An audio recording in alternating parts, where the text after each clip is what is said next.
Bonjour à tous. Merci à ceux qui sont déjà connectés. On va attendre quelques minutes, le temps que tout le monde arrive et on va pouvoir commencer d'ici 1 ou 2 minutes, 11:03, 4, pour lancer le début de ce webinaire.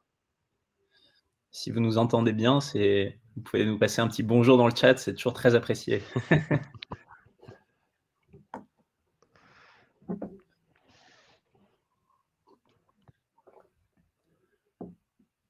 Parfait, on nous entend bien a priori, on a toute une avalanche de bonjours qui arrive, top. Visiblement, tout le monde nous entend.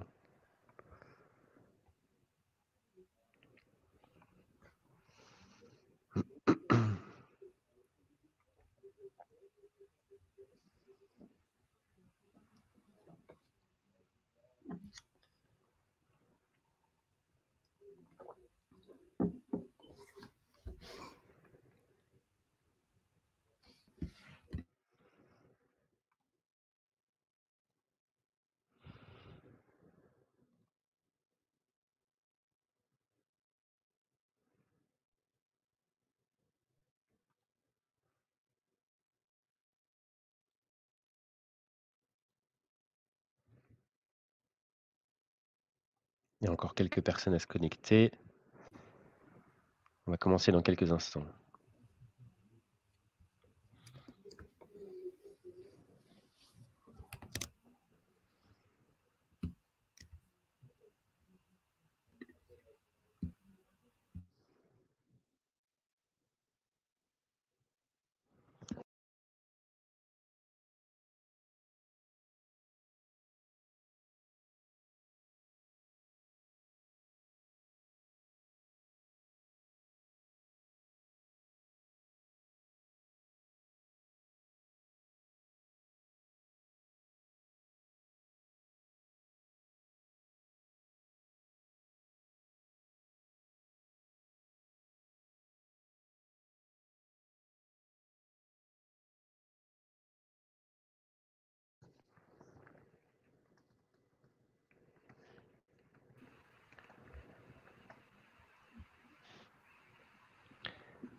Bon, Louis, si ça te va, on va peut-être pouvoir commencer?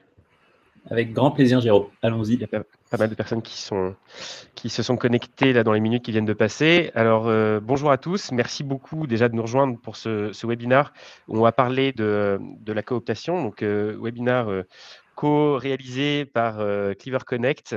Et donc, merci beaucoup Louis d'être présent aujourd'hui pour nous parler du sujet de la cooptation.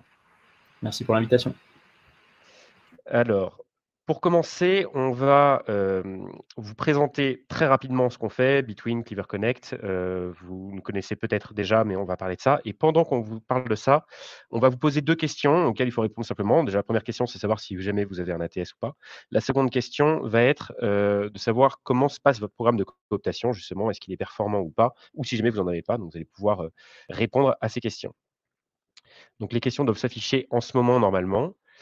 En attendant, je vais vous parler très rapidement de Between. Donc Between, c'est un ATS, donc une solution de gestion des recrutements qui couvre l'intégralité du besoin depuis la naissance d'un besoin justement dans une équipe, avec un manager qui peut émettre une demande et remonter une chaîne managériale, jusqu'à la rédaction d'un contrat de travail. Potentiellement, ça peut aller jusque-là, même si on peut s'arrêter un peu avant, si on peut commencer un peu après, en fonction des besoins de nos clients.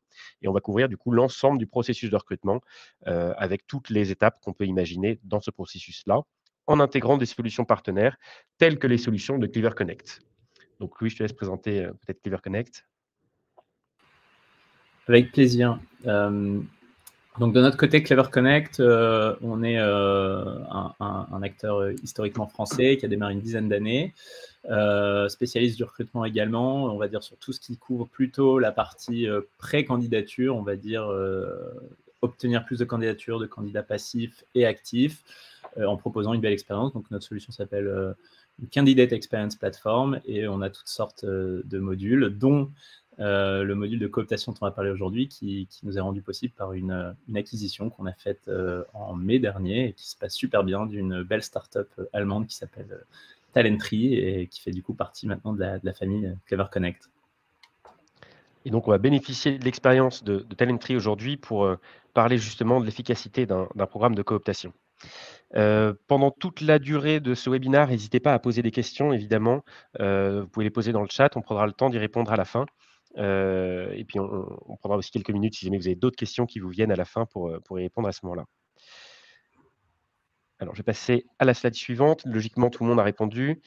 On va parler très rapidement du marché de l'emploi pour essayer de placer un peu le contexte et voir pourquoi est-ce que la cooptation est une évidence déjà dans ce marché et puis très vite venir à comment est-ce qu'on fait en sorte que la cooptation fonctionne. Alors là, on a mis 2 chiffres assez parlants. 75% des entreprises sont touchées par la pénurie de main-d'œuvre. L'intégralité des clients de Between nous en parlent.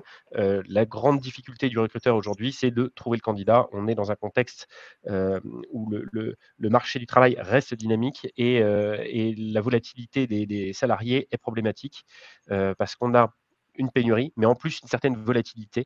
On constate qu'un tiers, même c'est un peu plus, je crois que c'est 36% si je dis pas de bêtises, des CDI sont rompus avant 1 an. Donc au-delà de la difficulté à trouver un collaborateur, il y a aussi la question qui se pose de savoir comment est-ce qu'on garde un collaborateur.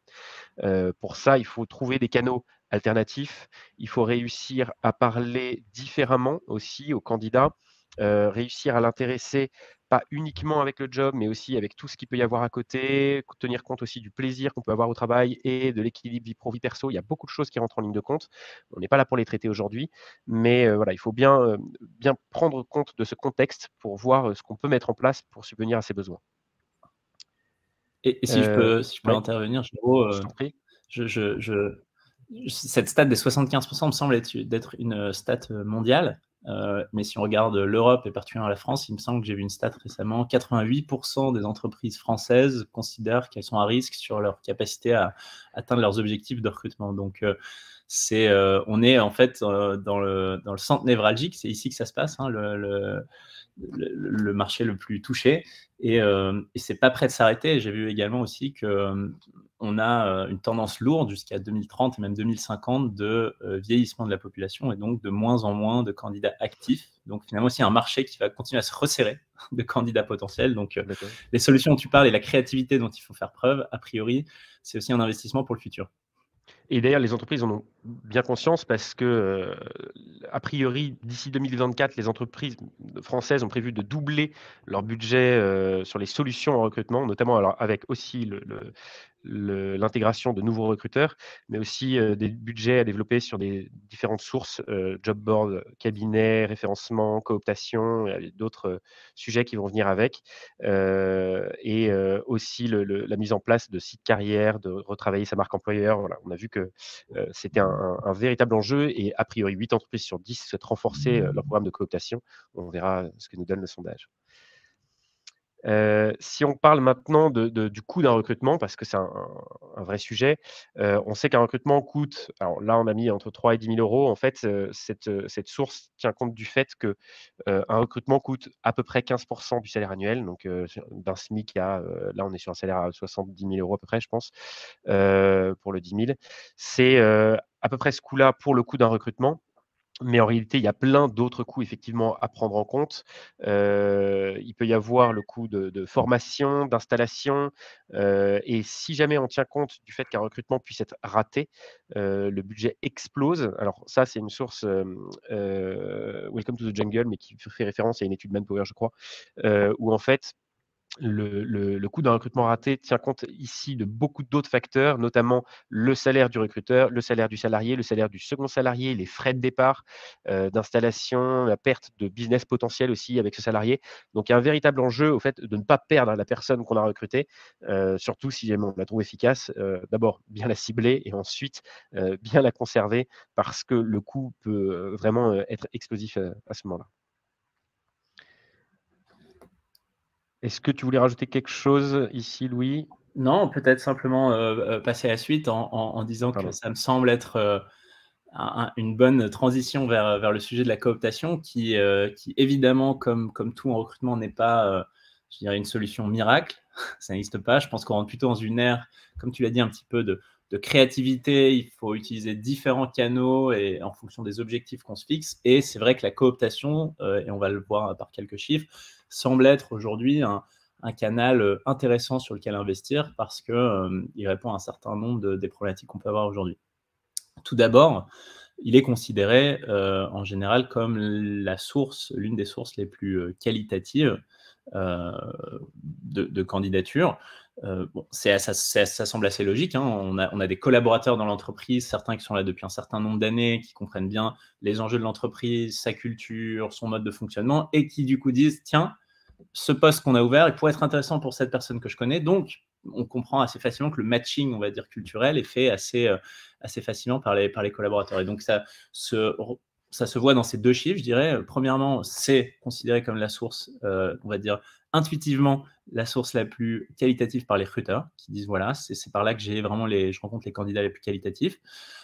Mais aussi, ça se voit dans les statistiques, quand on voit la transformation en recrutement. En moyenne, on recrute un candidat coopté sur 10, alors que via les autres sources, les gens qui postulent sur mon site carrière, les gens qui postulent via un job board, etc., on est plutôt à un ratio de 1 sur 100. Et donc, c'est vrai que quand on voit cette statistique, ça semble assez logique de se dire, OK, du coup, mon enjeu devient d'avoir plus de cooptation. Si j'ai plus de cooptation, a priori, je recruterai mieux et plus vite. Et en parlant de plus vite, on est sur les deux autres statistiques que je voulais vous partager aujourd'hui, qui sont plutôt sur des sujets de durée et aussi bien du process de recrutement que durée de rétention, entre guillemets, des talents. Les profils cooptés ressortent aussi comme étant les plus fidèles. Ils restent en moyenne 70% plus longtemps que les profils recrutés par d'autres sources. Et enfin, aussi, le processus de recrutement lui-même est plus rapide, puisqu'il est en moyenne de 4 semaines versus 6 semaines en moyenne par les autres sources. Et peut-être à ce niveau-là, je voudrais partager autre chose. Les études aussi que j'ai pu lire récemment montrent qu'on est dans un marché où le candidat a le pouvoir, hein. Le principe d'une pénurie, c'est que c'est le candidat qui a un peu plus le choix qu'avant. Et donc, les candidats attendent en moyenne un processus de recrutement qui soit closé en 3 semaines. Il faut idéalement se rapprocher des 3 semaines. Et donc, la moyenne étant de 6 semaines en entreprise, on est au double de ce que veulent les candidats. Donc, plus on arrive à raccourcir ce délai, plus on aura des chances, entre guillemets, d'attirer et surtout de recruter les meilleurs par rapport à ses concurrents qui seront restés à 6 semaines. Là, tu mets le doigt quand même sur une grosse difficulté parce que,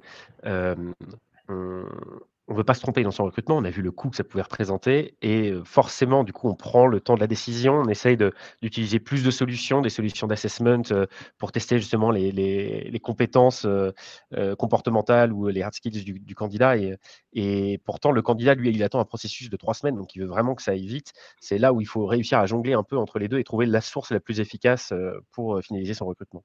Tu as raison, c'est tout l'enjeu et c'est souvent là où les technologies sont nos amis. Ça devient possible quand on est capable d'automatiser certaines étapes à faible valeur ajoutée qui, en fait, parfois allongent le processus d'une semaine un peu inutilement. À notre niveau, je presse un peu pour ma paroisse, mais on utilise aussi l'intelligence artificielle qui peut avoir son utilité à certains moments pour gagner du temps. Et donc, en tout cas, tu as raison, c'est tout le paradigme. OK. Alors du coup, on a vu la cooptation, pourquoi, c'est assez logique. Maintenant, on va essayer de passer, à la partie, comment est-ce qu'on construit un programme de cooptation? Donc dans les grandes étapes, Louis, tu vas nous expliquer ça. Ensuite, on va voir un peu quels sont les pièges à éviter et détailler certaines de ces étapes pour voir vraiment, comment est-ce qu'on construit un programme, efficace. Avec plaisir. D'ailleurs, avant de rentrer dans le détail, je vois qu'on a 28% des répondants qui ont dit qu'ils avaient un programme de cooptation et qu'ils le considèrent comme efficace. Donc, on ne peut pas donner la parole dans ce format webinaire, mais n'hésitez pas à nous partager vos expériences ou vos bonnes pratiques directement dans le chat. Ce sera hyper intéressant de rebondir sur ce qu'on présente là. Je voulais commencer en vous parlant, on va dire, plutôt de la théorie indépendamment des outils, des solutions, etc. Quelles sont les grandes étapes si on décide, et c'est le cas du coup pour la majorité, 34% en tout cas des personnes qui nous regardent aujourd'hui, on n'a pas encore de programme de cooptation. Voilà les grandes étapes. Vous allez voir, c'est assez intuitif, mais il y a certaines choses à ne pas rater. Déjà, il faut, je dirais, faire une réunion avec les différentes personnes concernées, se fixer des objectifs. OK, la cooptation, c'est bien, on a probablement une pénurie, des difficultés de recrutement, on va faire appel à la cooptation. Pourquoi? Qu'est-ce qu'on attend? Et qu'est-ce qui fera que dans 1 an ou dans 6 mois ou dans 3 mois, on se dira, OK, ça marche plutôt bien. Qu'est-ce qui fera qu'on se dira, oula, il y a peut-être des choses à améliorer parce qu'on n'est pas au niveau. Donc, se fixer des objectifs et un cadre. Et le cadre, c'est essentiel. Ça doit être quand même assez clair. Il doit y avoir des règles assez claires, à savoir, pour quel type de profil on ouvre à la cooptation, pour quel type de profil éventuellement on ne veut pas ouvrir la cooptation, quel va être notre processus de cooptation, quel va être le niveau par exemple de commissionnement ou de récompense, quel type de récompense on va offrir. Voilà, tout ça c'est à réfléchir en amont et pas, on va dire, une fois que c'est lancé, parce que le vrai risque c'est de générer de la frustration en disant allez-y à fond, chers collègues, cooptez. Ah oui, zut, on avait oublié de dire qu'on n'avait pas de commissionnement. Bon, bah, ça sera 30 euros. Ah bah si j'avais su, j'aurais pas coopté mon collègue. Donc voilà, idéalement tout ça, il faut bien le faire en amont. Pour pouvoir arriver sur l'étape 2, une communication très claire. Et dans les clients qu'on accompagne avec notre solution de cooptation, c'est une étape à laquelle on tient beaucoup et dans laquelle on intervient. Préparer ce plan de communication. Faire en sorte qu'il y ait soit un email interne, soit idéalement encore mieux une sorte de présentation carrément comme on fait là à l'ensemble des collaborateurs en expliquant on a décidé d'investir sur la cooptation, vous êtes nos ambassadeurs, voilà comment ça va se passer. Idéalement, même pouvoir partager en interne une FAQ, c'est-à-dire toutes les questions que vous pouvez vous poser, voilà les réponses pour que tout soit clair et transparent. Et une des bonnes pratiques aussi, c'est de identifier en interne un sponsor. Très souvent, c'est le DRH ou la personne qui a ce rôle et le point de contact interne. Si vous avez la moindre question, la moindre problématique ou un doute sur notre sujet de cooptation, voilà la personne vers qui il faut se tourner. Ensuite, tout ça, on va dire, c'est des choses qui sont à faire, mais on n'est même pas encore dans le vif du sujet. Là, après, on arrive dans le vif du sujet. Il faut suivre et animer ça. C'est-à-dire que je vois assez souvent, et peut-être que c'est le cas des personnes qui disent que leur programme de cooptation ne fonctionne pas ou moyennement, le sentiment d'avoir coché la case et après, entre guillemets, être surpris qu'on ait assez peu de cooptation. Parce qu'on a mis 2-3 posters dans les bureaux, on a fait un email au départ et on dit voilà, envoyez-nous vos cooptations. Ça se suit comme tout. C'est un changement des usages, c'est une transformation, il faut l'animer. Et donc, idéalement, il faut pouvoir partager en interne le nombre de cooptations qu'on a reçues ce mois-ci, les collaborateurs nouveaux qui ont été recrutés grâce à la cooptation et remercier idéalement les personnes qui les ont cooptés pour donner envie aux suivants de le faire aussi. Et évidemment, assez souvent dans pas mal d'entreprises, on a le goût du challenge et donc pouvoir partager les performances, les classements, voilà les personnes qui ont pu se coopter, c'est top et voilà les récompenses qu'elles ont obtenues, c'est aussi important. Et ensuite, dernière étape, je dirais, c'est s'ouvrir au feedback malgré tout. C'est assez rare qu'on soit parfait du premier jour. Et donc, s'ouvrir au feedback sur peut-être que le niveau de commissionnement n'est pas assez adapté en fonction des différents postes. Peut-être que le processus est un peu trop long, un peu trop compliqué. Et du coup, prendre en compte ces feedbacks pour faire évoluer. Ça, je dirais, c'est la théorie avant qu'on rentre un petit peu plus dans, je pense, les erreurs un peu classiques à éviter et comment la digitalisation, comment une solution digitale peut optimiser tout ça et vous faire gagner beaucoup de temps et surtout plus de candidatures. Alors ça me fait penser à 2 choses parce qu'on va passer directement sur, les pièges, qu'il faut éviter, mais il y en a 2 qui n'y sont pas, dont tu as parlé. Il y a cette partie feedback justement, ça veut dire qu'il faut avoir une solution évolutive. Il ne faut pas que les choses soient figées dans le marbre. C'est un des pièges qu'on n'a pas indiqué ici, mais qui est hyper important. Et le second où tu as parlé de la communication, d'avoir ce poster effectivement affiché, bon, bah, oui. Savoir communiquer efficacement, c'est pas, avoir un poster dans un espace, détente, qui indique le programme de cooptation. Et donc le premier piège qu'on a identifié, alors ces pièges-là, on les a vus, en accompagnant nos clients, chez Between, on est amené à les conseiller parfois et à discuter avec eux sur leur programme de cooptation. Et donc, on a pu constater que certains avaient déjà des erreurs dans leur programme de cooptation. D'ailleurs, dans le sondage, je crois qu'il y en a 28 d'entre vous qui disaient que ça fonctionnait moyennement, 10 qui disaient que ça ne fonctionnait pas, ou en tout cas, vous n'en étiez pas satisfait. Donc peut-être que vous allez vous retrouver dans certains de ces points, ou peut-être que vous en avez d'autres. Pareil, n'hésitez pas à les partager dans le chat. Le premier point qu'on a identifié, c'est d'oublier que le collaborateur est d'abord un ambassadeur. Un collaborateur, pour qu'il ait envie de proposer à son réseau, à son entourage, de rejoindre son entreprise, il faut d'abord que lui-même soit embarqué. et qu'il communique sur sa marque employeur. Si jamais il partage de but en blanc une offre sur LinkedIn et que personne ne sait où il travaille et que personne ne connaît l'actualité de son entreprise, ça manque d'intérêt. Si jamais on constate qu'il a l'habitude de partager des informations sur son entreprise, déjà, ça donne un peu plus envie d'aller y travailler. Ça veut dire que lui-même est investi dans son entreprise et puis on peut voir, suivre cette actualité et du coup commencer à avoir un intérêt pour l'entreprise avant même que l'offre, ait été, partagée ou, qu'on ait proposé le profil d'une personne qu'on connaît. Ensuite, donc c'est très lié avec ça, avoir un écart entre la marque employeur et la réalité. Le collaborateur qui est, amené à partager de l'actualité sur l'entreprise ou amené à partager une offre à son entourage, ou, à proposer directement le profil d'une personne qu'il connaît, il faut que lui-même, il soit convaincu par son entreprise. Enfin, jamais je vais, à titre très personnel, jamais je vais proposer à quelqu'un de rejoindre une entreprise si jamais je m'y sens pas bien. Raison pour laquelle j'ai coopté plein de personnes chez Between. Non, mais blague à part, effectivement, je vais pas proposer à quelqu'un de rejoindre mon entreprise si jamais j'ai l'intention d'en partir. Donc il faut d'abord que cette marque employeur soit vraiment le reflet de la réalité. Ça sert à rien de mentir. Si jamais on a un écart entre le message, transmis et la réalité du terrain, ça fonctionnera pas. Géraud, si je peux juste Ouais, intervenir sur ce point-là, bien sûr. je crois que tu as raison tout à fait. Je crois que c'est un peu plus, enfin, je veux dire, c'est pas une fatalité, c'est-à-dire qu'il y a c'est la vie d'un collaborateur, c'est la vie d'une carrière, parfois de quitter une entreprise et de dire, bah voilà, c'est plus fait pour moi, mais ça n'empêche que si on a ce travail de transparence et que ce qu'on m'avait promis est globalement ce que j'ai, je peux parfois être amené à partir et malgré tout coopter des collaborateurs. Et je crois que c'est d'ailleurs, entre guillemets, le summum, le niveau ultime, le big boss de Complètement. la cooptation. C'est-à-dire quand on est capable d'avoir des personnes qui ne travaillent plus dans l'entreprise, mais qui disent j'étais super bien là-bas, c'était une super boîte, la vie a fait que j'y suis plus, mais vas-y toi, ça a encore plus de pouvoir que quelqu'un qui y est, hein, au passage. Donc bon, il y a Complètement. tout un travail sur les alumni, on appelle ça, les Ouais, anciens collaborateurs, comment on peut on va dire que c'est pas par ça qu'on commence, mais en tout cas, c'est un peu le rêve ultime de la cooptation.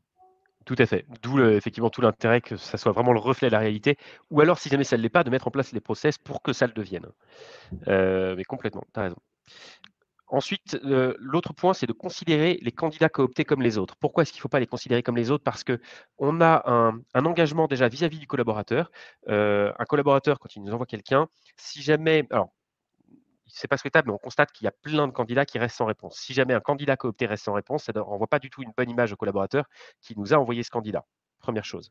Deuxième chose, on a constaté que 1 sur 10 était recruté, que c'était la source la plus performante. À partir du moment où c'est la source la plus performante, il faut y passer plus de temps. Il faut être capable de l'identifier, cette source, et il faut être capable d'y passer plus de temps, peut-être de passer certaines étapes, de basculer directement un candidat dans son processus de recrutement dans une étape de présélection, par exemple, ou dans une étape d'assessment, enfin, selon le processus que vous avez défini, mais faire en sorte qu'en fonction de cette source, donc cooptation, le parcours ne soit pas le même. Et ça peut être logiquement automatisé avec un ATS. Ce qui m'amène au point suivant, le manque de communication entre l'ATS ou la solution de gestion de recrutement et la solution de cooptation.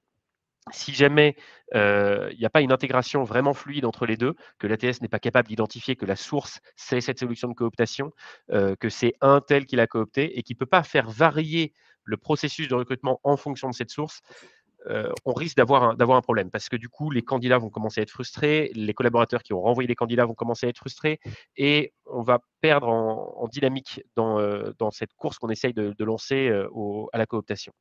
Et donc, on risque d'avoir un décalage à ce moment-là.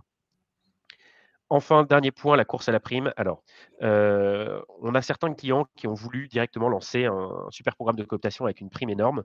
Oui, la prime, ça fonctionne, on ne va pas, se leurrer. Par contre, si jamais c'est la seule motivation, et surtout, tout dépend aussi où est-ce qu'elle est mise. Est-ce qu'elle est mise, au CV transmis? Est-ce qu'elle est mise à l'embauche? Est-ce qu'elle est mise à la validation de la période d'essai? On peut se retrouver très vite avec un volume pas forcément intéressant parce qu'il faut que ce 1 sur 10 de candidats embauchés, il reste. L'idée n'est pas d'avoir le plus gros volume, mais d'avoir aussi les bons candidats sur les bons postes. Et cette course à la prime n'est pas forcément ce qu'il y a de plus efficace. Il faut que ça soit quelque chose de beaucoup plus profond, où il y ait aussi un engagement sur le partage d'actualité, pas que sur l'intégration de CV. Et c'est là où une gamification va pouvoir prendre le relais. Mais je vais laisser Louis en parler en fonction des différentes fonctionnalités derrière. Tout à fait. Et peut-être pour, compléter et transitionner, heu, il me semble qu'il y a aussi un autre point, on en a parlé un petit peu, hein, les règles, la clarté. Moi, je trouve qu'un piège aussi à éviter, c'est, oublier de dire en interne que, OK, la cooptation, c'est top, c'est en général des candidats plus qualitatifs, il y a plus de chances qu'ils soient recrutés et cetera, mais ça reste un recrutement. Il y a des critères en face qui sont objectifs. et donc il existe une chance qui d'ailleurs est statistiquement plus élevée que cette personne ne soit pas recrutée. Et ça, je pense qu'il faut vraiment le dire clairement, expliquer pour chaque poste idéalement quel va être le processus et les critères de sélection, parce que le vrai risque aussi, c'est je me suis engagé, je suis un collaborateur, j'ai dit à mon ami, à quelqu'un de mon réseau, tiens, il faudrait que tu viennes travailler chez nous, c'est top. Je suis quelqu'un d'intelligent, tout le monde se considère en tout cas pas totalement bête et à côté de la plaque. Et donc, si je le coopte, c'est qu'il est top pour le poste. Et donc, je ne comprends pas qu'il ne soit pas recruté. Donc ça, c'est le meilleur moyen, entre guillemets, de ne pas être clair là-dessus, ne pas le dire dès le départ, ne pas fixer à nouveau les règles et comment va se passer le processus de sélection. C'est le meilleur moyen de faire en sorte qu'on ait une cooptation et puis pas deux par un collaborateur, parce qu'il ne comprend pas, il a l'impression d'être trahi. Donc ça se travaille, ça se précise en amont, et il faut avoir le bon niveau aussi de promesse aux collaborateurs pour qu'eux-mêmes aient le bon niveau de promesse auprès de leur réseau. Ça, c'est hyper important. Et après, je vois une question de Sébastien qui nous dit « Pouvez-vous nous donner des conseils pour l'animation? Comment faire pour que la cooptation ne s'essouffle pas ?» Je pense qu'il y a une partie du coup de ce qu'on a dit qui répond un peu à cette question. Moi, je dirais que je vois la cooptation vraiment comme boule de neige, l'effet boule de neige. C'est-à-dire qu'on a le gros enjeu, c'est de construire une bonne boule au départ, qui pourra bien rouler et qui va pouvoir embarquer un maximum de neige. Et ça, c'est en effet un programme de déploiement, un programme une vraie campagne de communication interne, les raisons, tout ce qu'on a dit. Mais après, c'est censé être un peu auto-alimenté parce que les personnes qui cooptent voient que les personnes cooptées sont parfois recrutées, elles y trouvent un avantage pécunier qui est une prime. Idéalement, il y a aussi tout ce travail de challenge et de communication mensuelle en disant voilà, la cooptation ce mois-ci, on en a reçu autant, on en a recruté autant, bravo à vous trois, c'est vous qui avez obtenu la prime et le classement depuis le début de l'année, voilà où on en est. Et nous, typiquement, on va le voir, enfin, je dirais, ça, c'est très dur à entretenir quand il faut le faire manuellement, et c'est pour ça, hein, évidemment, qu'une solution digitale, un logiciel, a beaucoup d'intérêt, puisque c'est probablement ce qu'il y a de plus difficile, hein, faire en sorte que ça ne s'essouffle pas. Alors, je me permets de compléter un peu justement la réponse là-dessus pour avoir, accompagné aussi certains clients sur ce sujet-là, et c'est très lié avec ce dernier point que tu viens de dire sur, le côté mensuel, c'est d'événementialiser la cooptation. La cooptation, c'est pas forcément un programme figé dans le temps. Là, on a parlé de primes, effectivement, il peut y avoir un avantage pécunier, mais, on peut considérer, bah, le mois prochain, ce sera, pour la personne embauchée, 1 jour de congé. En plus, ça peut être, encore autre chose. Les gens ne sont pas tous intéressés par la même chose. Il y en a certains qui cherchent peut-être plus de temps, justement, à se dégager pour leurs loisirs, pour leur famille, pour peu importe.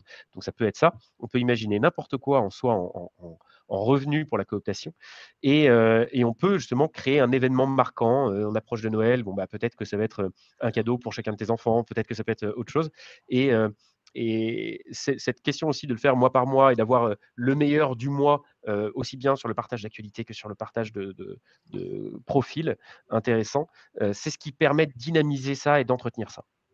Tout à fait. Et le mieux, enfin, ce qu'on voit nous qui fonctionne le mieux, ça reste presque les deux. C'est-à-dire que bien sûr, chaque poste, la personne qui aura coopté et dont la personne en général sera recrutée et aura fini sa période d'essai, donc ça prend un peu de temps, hein, recevra une prime de cooptation et c'est top pour arrondir les fins de mois, génial.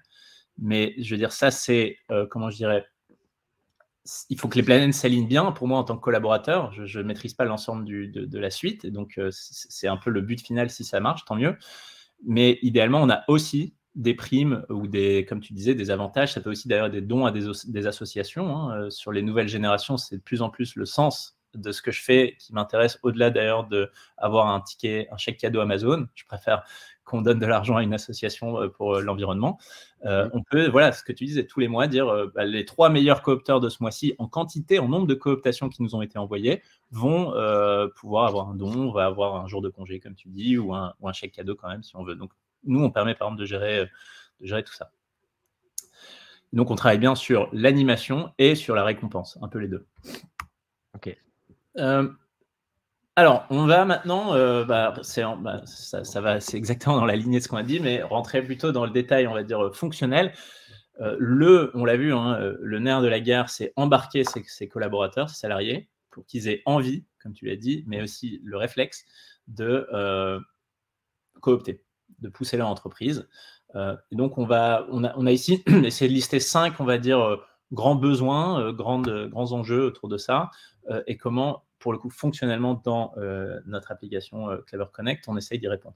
Donc, le b.a.-ba, c'est déjà comment je fais en sorte que mes collaborateurs il soit au courant chaque fois qu'il y a une nouvelle offre pour laquelle il y a la cooptation. Évidemment, quand on a à ce stade qu'un poster dans la salle de repos, comme tu disais, je ne vais pas publier un nouveau poster à chaque fois qu'on a une nouvelle offre à pourvoir. Donc Évidemment. là, le digital permet ça justement. Notre application, qui est entre les mains de chaque collaborateur, et je reparlerai de ça d'ailleurs juste après, chaque collaborateur a une application aux couleurs de l'entreprise dédiée vraiment à la cooptation et à ce qu'on appelle l'employee advocacy, donc le côté ambassadeur, hein, partager les infos de son entreprise.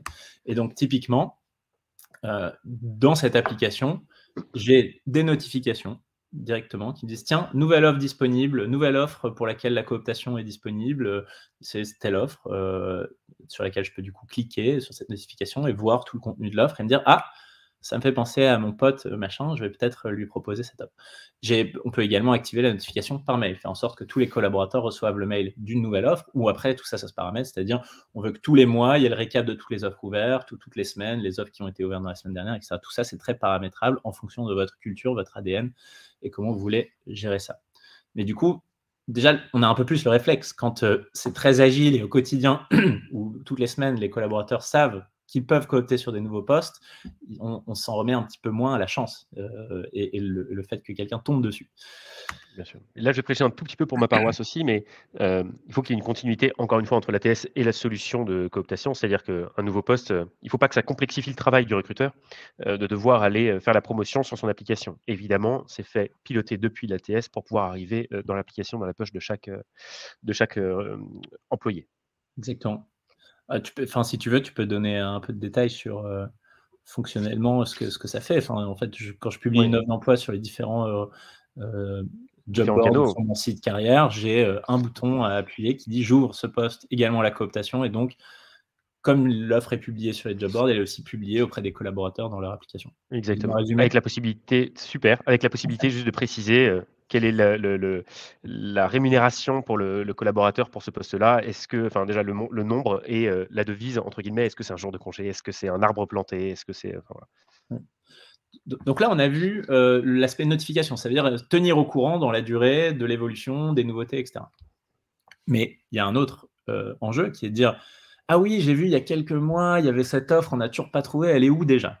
Ça, si c'est compliqué de retrouver une offre, autant dire que c'est un énorme frein à la cooptation. Et ben, de la même façon, dans cette application, tous les postes qui sont encore ouverts sont disponibles, et il y a un moteur de recherche qui est globalement assez simple, où je peux rechercher soit par département, par localisation. C'est un vrai enjeu. En général, la plupart des personnes ont un réseau qui est plutôt situé autour d'eux physiquement, et donc quels sont les postes ouverts géographiquement autour de moi. Ça peut être voilà, donc j'ai toutes sortes de recherches finalement pour retrouver l'offre en question. Et donc c'est assez simple, c'est-à-dire je discute, je suis au resto avec un copain, je discute, tiens, tu cherches un job, attends, on va regarder dans l'appli si autour de nous il y a des postes dans ma boîte qui pourraient te plaire. Ça se fait vraiment au resto, quoi, sur mon téléphone. Et s'il n'y en a Un pas? mot poster à nouveau. J'aime bien Ouais. l'exemple poster. Et s'il n'y en a pas, Louis? S'il n'y a pas de poste qui convient à l'instant T? Alors, s'il n'y a pas de poste qui convient à l'instant T, c'est hyper intéressant, merci pour la question. On distingue, nous, deux types de cooptation, qui restent de la cooptation les deux. Il y a la cooptation comme un canal pour avoir des candidatures à une offre d'emploi, c'est ce qu'on voit là, c'est-à-dire l'équipe recrutement dit voilà les offres d'emploi, n'hésitez pas à nous pousser des candidats intéressants. Et il y a autre chose, j'entends beaucoup de nos clients dire nous, typiquement, on n'a pas de poste ouvert en ce moment, mais si on a une pépite qui arrive, bon, on se débrouillera quand même pour la recruter. Ça, c'est dommage, du coup, de ne pas récupérer ces pépites, de ne pas attirer ces pépites. Et donc, on appelle ça la cooptation générale, entre guillemets, c'est-à-dire on donne aussi la possibilité dans l'application à un collaborateur de dire, voilà, je sais que cette personne dans mon réseau est disponible, je pense qu'elle pourrait être intéressée par notre entreprise, je n'ai pas vu d'offre, mais je le fais remonter à mon équipe recrutement pour prendre contact avec lui ou dire désolé, ça va vraiment pas être possible pour l'instant, mais on le garde dans un vivier, on le recontactera peut-être d'ici quelques mois, etc., etc. Mais en tout cas, avoir un autre canal de sourcing de potentiels candidats intéressants basé vraiment sur leur intérêt pour l'entreprise. C'est l'équivalent d'une candidature spontanée version cooptation. Exactement, tout à fait. Et donc, à nouveau, tout ça est bien géré dans Between et arrive au bon endroit dans Between pour ne pas multiplier les outils côté recrutement. Troisième point, pour embarquer les salariés, bon, c'est pas un besoin pour embarquer les salariés, je dirais, mais un des axes aussi, on l'a dit, c'est si je veux que dans le futur, il y ait des personnes de l'entourage de mes collaborateurs qui ont envie de rejoindre l'entreprise, ça se travaille dès aujourd'hui aussi par le contenu. Il faut qu'ils aient les moyens d'expliquer un peu mieux, de partager à leur réseau notre entreprise, sa marque employeur, ce qu'on fait, qui on est, des témoignages, etc. Donc tout votre contenu de marque employeur, souvent est publié par votre compte LinkedIn si vous en avez un, ou sur votre site web, on va dire grosso modo. On peut renforcer ça, faire exploser, rendre exponentielle finalement la visibilité du contenu que vous créez, si vous en créez, en proposant à vos collaborateurs de le partager directement avec leur réseau. Et je le précise au passage, tout ça peut être fait de plein de façons, c'est-à-dire tous les canaux sont là, vous le voyez, ça peut être partagé par mail, par Slack, par Signal, par LinkedIn, par WhatsApp, par SMS, par énormément de choses, Facebook, Instagram. Et ça peut être fait de deux façons, ça veut dire que je peux soit me dire ce contenu que notre équipe recrutement a écrit qui explique notre marque employeur ou un témoignage de la personne qui fait tel métier en interne, je vais le partager soit à mon réseau général, je le publie sur LinkedIn, je le publie sur Twitter, peu importe, ou ça va particulièrement intéresser telle personne que je connais et donc je vais lui envoyer par message directement. Donc on a les deux niveaux, on peut faire du général ou du très spécifique, le collaborateur choisit. Et donc il a accès dans la même application à tout le contenu marque employeur que vous avez créé, qu'il peut aussi partager pour, on va dire plutôt travailler à donner envie dans le futur à d'autres personnes de rejoindre l'entreprise. L'ambassadeur. Autre point très très important, on parle à nouveau d'éviter que le programme de cooptation ne s'essouffle dans la durée. Un bon moyen, si vous voulez qu'il s'essouffle, c'est de ne pas donner de nouvelles de ce qui s'est passé avec les candidats. Donc c'est évidemment l'inverse qu'on essaye de faire.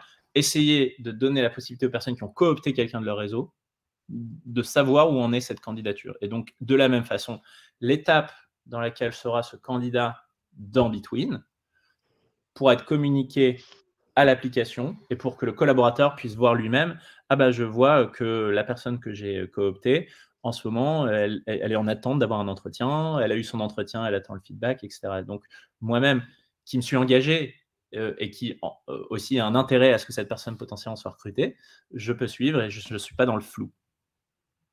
Je ne sais pas si vous voulez compléter, Géraud. Non, non, c'est très clair. Alors ça, effectivement, il y a un lien indispensable avec l'ATS. Il faut qu'on puisse transmettre l'information.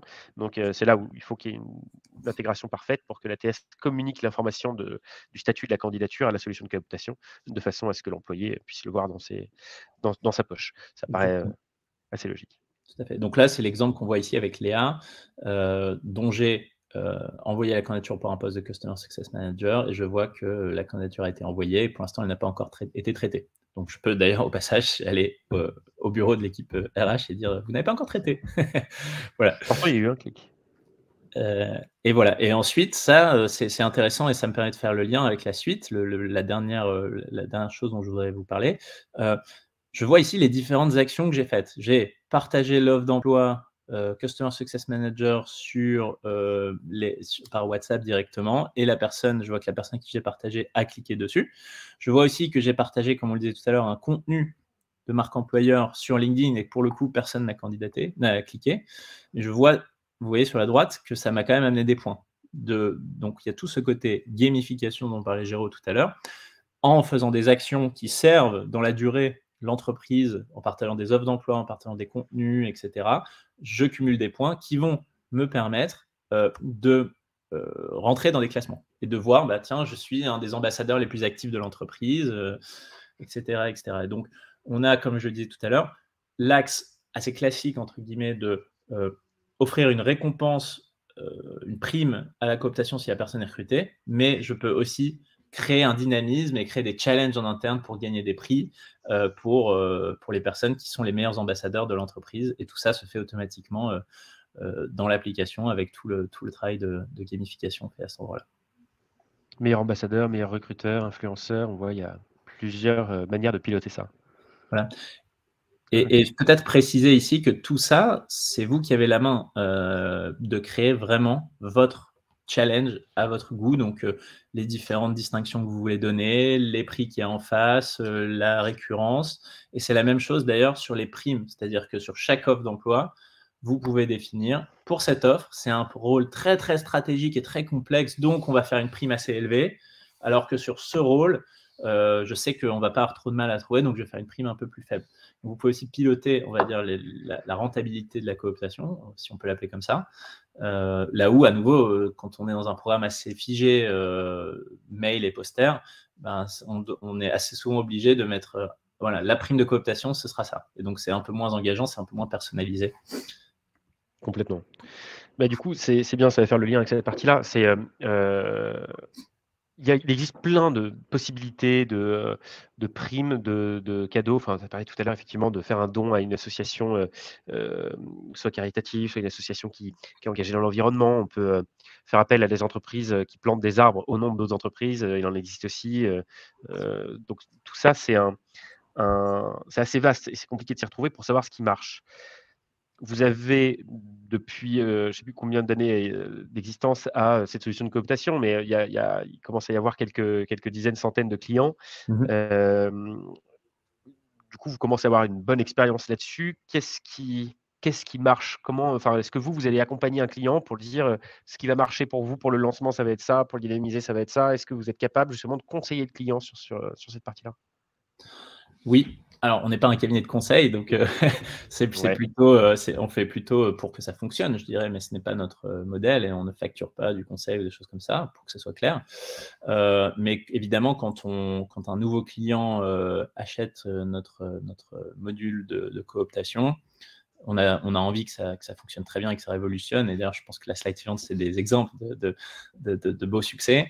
Hem Et donc évidemment, on a, ce qu'on appelle un Customer Success Manager, qu'on peut appeler quelqu'un en charge de la relation client, de faire en sorte que le projet fonctionne et qui, va, donner toutes sortes de conseils. Évidemment, comme tu l'as dit, on a maintenant, pas mal de clients, qui ont mis en place ce genre de choses et qui ont des beaux succès. Et donc on commence à avoir on va dire des bonnes pratiques, sectorielles. Typiquement, c'est pas exactement la même chose la cooptation quand je suis plutôt, sur un métier, j'aime pas trop cette qualification, mais ça permet de bien comprendre le propos, col bleu versus un métier col blanc. C'est pas la même ouais, chose quand je suis dans une entreprise très centralisée, tout le monde est au siège, au bureau, ou une entreprise très décentralisée avec, potentiellement des magasins un peu partout, en France, voire en Europe. Donc ça demande un certain nombre de choses. Mais j'ai un exemple qui date de lundi, enfin d'hier en fait, mais on a lancé un nouveau client lundi après-midi. Et donc il y a eu tout ce travail de dire: OK, quels vont être vos objectifs? Comment, voilà ce qu'on peut vous recommander pour lancer, et cetera.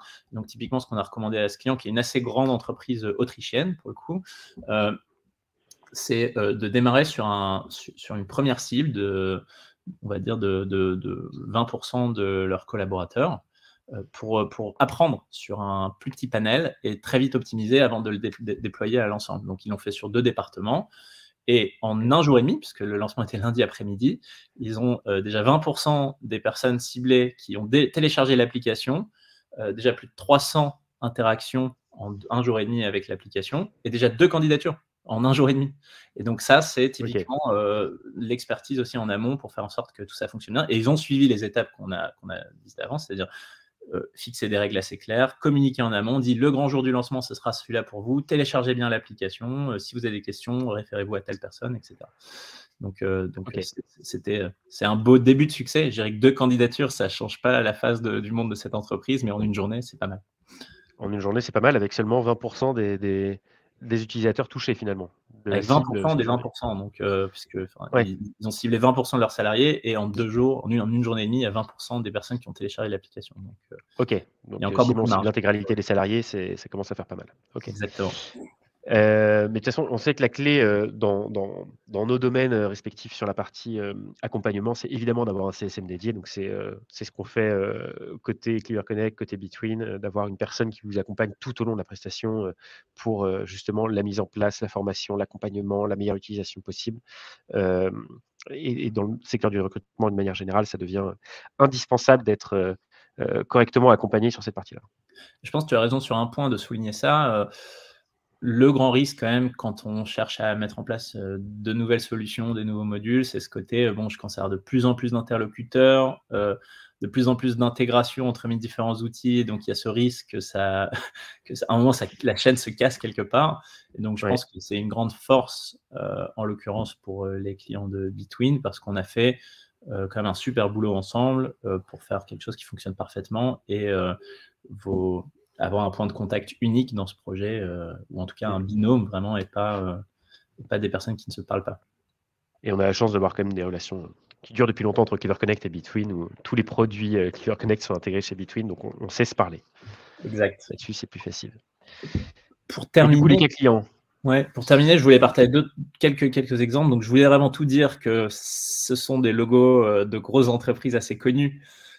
C'est le jeu du marketing. En général, on met plutôt des noms d'entreprises qui vont parler, mais il y a quasiment 200 entreprises qui utilisent nos solutions de cooptation, donc il y a toutes sortes de tailles, c'est important de le dire, mais c'est les résultats plutôt qui m'intéressent aujourd'hui.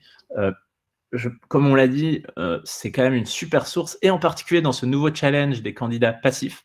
On l'a vu, hein, les candidats sont de plus en plus pénuriques, donc il y a de plus en plus de candidats qui en fait sont pas en recherche active, qu'on appelle les candidats passifs. Et si on prend l'exemple de PwC, 87% des candidats qu'ils ont recrutés venant de la cooptation étaient des candidats qui n'étaient pas en recherche, qui n'auraient jamais fait une recherche d'emploi sur un job board ou sur LinkedIn ou sur un site carrière, mais qui, grâce au fait qu'un collaborateur leur a dit « Tiens, tu devrais quand même t'intéresser à ma boîte », se sont intéressés et ont rejoint l'entreprise. Donc ça, c'est un super levier pour aller toucher ce marché de candidats passifs qu'on ne peut pas très facilement adresser autrement.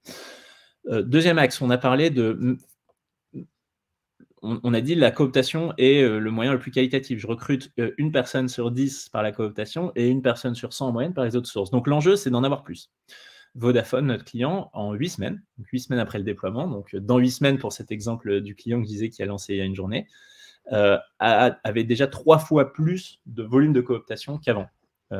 Donc, in fine, on peut dire potentiellement 3 fois plus de recrutement par cooptation qui suivent. Ensuite, on l'a dit, il y a ce travail, ce bénéfice de réduire le délai d'embauche chez cette entreprise Celonis, qui n'est pas très connue en France, mais qui est probablement la plus grosse scale-up d'Europe, qui est extrêmement connue dans le milieu des scale-up et des fonds d'investissement, pour le coup, qui a une valorisation de 13 milliards d'euros, je crois. Donc, ce n'est pas un petit Effectivement. ils ont divisé par 2 le temps nécessaire pour embaucher, parce que, comme on l'a dit, par la cotation, il y a toute une partie de fit qui est déjà vérifiée, et ils passent directement à l'étape d'après. Et enfin, BMW, que tout le monde connaît, je pense, a pu réduire ses coûts d'acquisition. Et donc, dans cette période où on voit que c'est de plus en plus dur d'obtenir des candidatures, donc on a tendance, comme tu l'as dit, à investir plus dans les sources de candidats actifs, les job boards, par exemple. Ça a aussi beaucoup d'intérêt de dynamiser sa cooptation, parce qu'on a toute une source de candidats qui ne coûtent rien, ou très peu, du coup, et qui permettent de réduire ses coûts d'acquisition qui explosent côté candidat actif. Complètement. Hyper intéressant. Je reviens juste sur ce premier chiffre qui me choque pas mal. En fait, ces candidats passifs, c'est un peu le saint graal en ce moment. C'est ce à quoi tous les recruteurs aspirent avec des solutions plus ou moins efficaces, où on nous promet qu'on va aller chercher des candidats passifs à droite, à gauche, ailleurs que sur les job boards, sur d'autres choses. C'est hyper dur de les toucher, alors que dans la cooptation, en fait, c'est évident que ça fonctionne, qu'on est capable d'aller toucher l'entourage d'une personne, lui-même va parler de son entreprise, et c'est les personnes qui sont potentiellement mobiles, mais qui prennent pas le temps d'aller chercher sur des job boards, ce genre de choses. C'est évident que la cooptation est un super levier pour aller les toucher, et ça, tout le monde les cherche, quoi. Tout à fait. Et en fait, ça, c'est connecté à une autre stat que je peux partager, qui dit qu'un contenu, et du coup, de fait, ça peut être un article, une vidéo, une offre d'emploi, qui m'est partagé par quelqu'un que je connais, j'ai 10 fois plus de chances de l'ouvrir et de le lire que exactement le même contenu partagé par une source corporate, un newsletter, un post LinkedIn, peu importe. Donc, on a 10 fois plus de chances de toucher la même personne en utilisant plutôt le canal de la personne qu'il connaît qu'en lui envoyant directement, ou même en envoyant par LinkedIn « Coucou, je voudrais te présenter une offre d'emploi, moi, recruteur de l'entreprise, on ne se connaît pas ». Donc, tu vois, c'est assez logique finalement. L'enjeu, il est vraiment de dire comment je rends puissant mon programme de cooptation, mais tout ce qu'il y a autour de la cooptation, ça tombe sous le sens, en fait, tous les bénéfices qu'on voit là. Hein. Complètement, complètement. Et c'est assez impressionnant.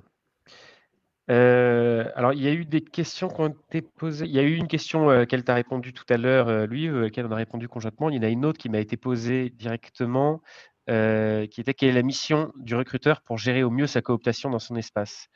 Alors, dans l'espace, je vais répondre pour la partie Between, puis je vais peut-être te laisser répondre pour la partie, Clever Connect cooptation.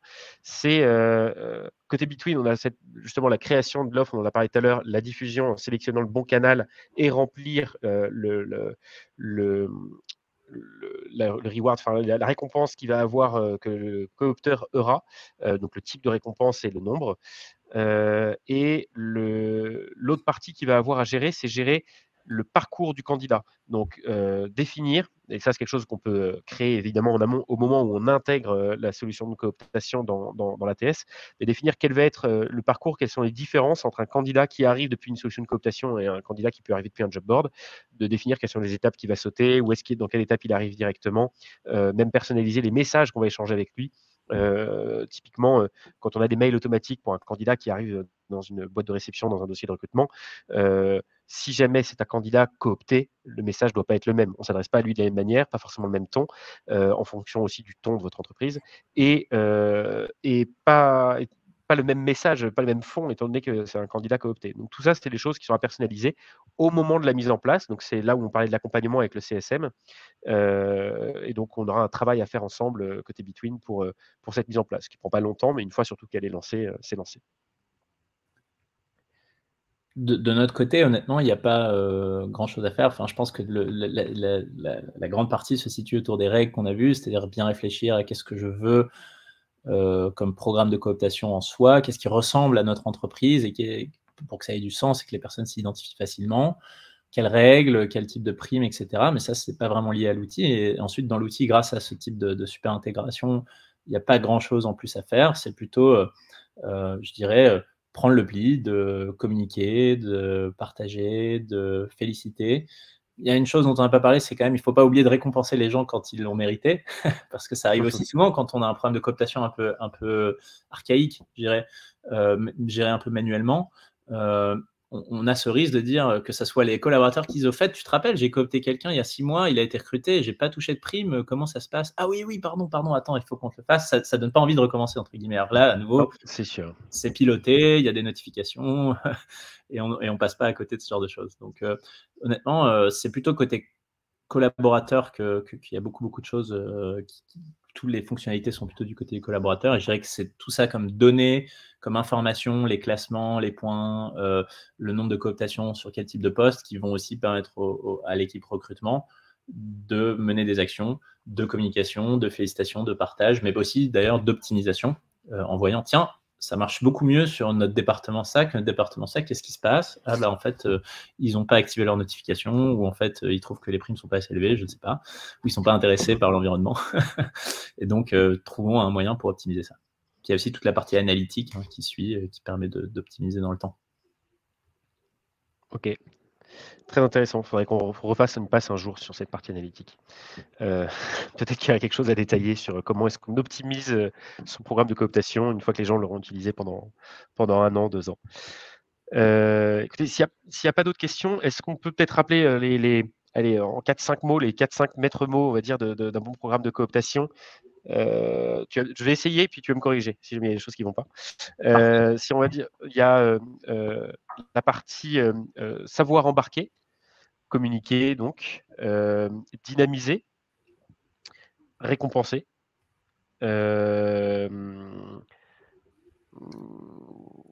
Et surtout, alors, je ne sais pas comment le dire en un mot, mais on a vu qu'il y avait plein de petites choses en fait à mettre en place. Et elles peuvent être très complexes à mettre en place si on le fait de manière archaïque. Alors que si jamais on utilise le mot s'équiper, avoir un bon outil, l'outil en fait le fait, c'est déjà préenregistré. C'est comme avoir un process de recrutement défini dans un ATS, et ben, on ne se pose plus la question de savoir quelle est l'étape suivante, comment est-ce que je fais, quel appel je vais avoir ou ce genre de choses. Tout est déjà un peu pré-mâché. Donc c'est un peu ça aussi l'idée de s'équiper d'un outil, efficace là-dedans. On est déjà dans la poche de chaque employé, on sait déjà communiquer avec lui, on sait déjà dynamiser les choses. Enfin, tout est là au quotidien, quoi. Ouais. Bah, tu as quasiment tout dit. Je rajouterais le mot cadrer. Je pense que c'est quand même important de fixer un cadre clair parce que sinon ça peut, Tu as raison. voilà. Et ce qui va cadrer, c'est transparence. Et ça, je pense que c'est partager un maximum, être ouvert sur où on en est. Mais d'ailleurs aussi transparence dans le sens de ce que tu disais tout à l'heure. Il faut que ce qu'on vend en termes de marque employeur soit proche de la réalité, de ce qui se passe quand je suis recruté. Sinon, ça tient pas trop dans la durée. Voilà pour cet aspect-là. Finalement, c'est à considérer comme un projet. Il faut une personne qui s'y intéresse. C'est pas une case qu'on a cochée en se disant c'est bon, ça va marcher. On regarde plus trop. C'est un Ouais, projet, ça s'améliore avec le temps, mais comme tu l'as dit, un outil fait une grande partie du boulot et me donne tous les éléments pour que ça fonctionne. top. Parfait. Et écoutez, il y a pas d'autres questions, c'est qu'on a dû être assez clair, surtout que les gens sont restés jusqu'au bout. Mais si jamais vous en avez d'autres, n'hésitez pas à nous les renvoyer. Je crois que le webinaire sera disponible, donc la question a été posée d'ailleurs, savoir s'il serait disponible en replay. Il sera disponible en replay. Vous recevrez tous un lien là-dessus. Et puis n'hésitez pas à nous recontacter si jamais vous voulez en savoir plus, aussi bien sur le programme de cooptation côté Clever Connect, sur la partie ATS côté Between, ou sur justement aussi un accompagnement commun des deux. On est à votre disposition pour ça. Merci à tous. Merci beaucoup, Louis, d'avoir accepté cette invitation et d'avoir animé ce webinaire avec brio et de nous avoir apporté toutes tes connaissances là-dessus. Ben, avec grand plaisir. Merci beaucoup de m'avoir invité. C'est toujours un plaisir. Vous êtes tous hyper sympas chez Between. C'est gentil. Merci, Louis. À À bientôt. bientôt.